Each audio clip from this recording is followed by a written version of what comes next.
বর্তমানকার সময়ের ভিতরে আমরা দেখতেছি যে মানুষ রাজনৈতিকভাবে কতটুকু দেউলিয়াপনা হয়ে গেলে মানে এই ধরনের একটা বেহায়াপনা পরিস্থিতি বা এই ধরনের কিছু তারা করতে পারে।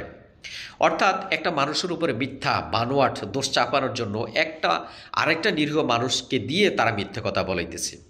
গতকালকে আমরা একটা লাইভ ভিডিওতে দেখলাম একটা ছেলে লাইভে এসে বলতেছে যে আমি আগে অমক দল করতাম, ওই দল করার কারণে দেখছি তাদের অনেক অন্যায় অনিচার অনেক শিষ্টাচার যেগুলা আমার পছন্দ না, আমার পছন্দ অন্য দল।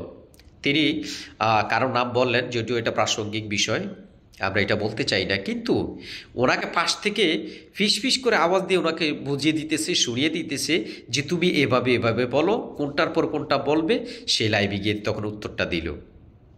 কেন ভাইয়া, আপনাদের নিজেদের কি কোনো দম নাই? আপনাদের নিজের পায়ে কি আর শক্তি নাই?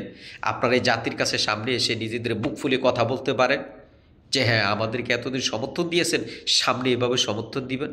কারণ পারবেন না তো, কারণ সারাটা জীবন জাতির কাছে আপনারা মিথ্যে ওয়াদা করে আসতেছেন।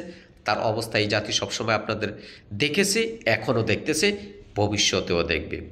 তো এই জন্য অন্য মানে আপনার বলতে গিয়ে যে যারা কখনো এই কাজ করেনি, যাদের ভিতরে এই গুণাবলী নেই, তাদের নামে মিথ্যা অপবাদ দিয়ে এই কাজটি করা কি দরকার ছিল বাবা?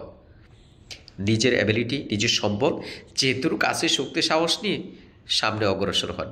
অন্যের বলে আর বলিয়ান হওয়ার দরকার নাই, কারণ জাতি এখন আপনাদের এই ধরনের নোংরা রাজনীতি বুঝে গিয়েছে।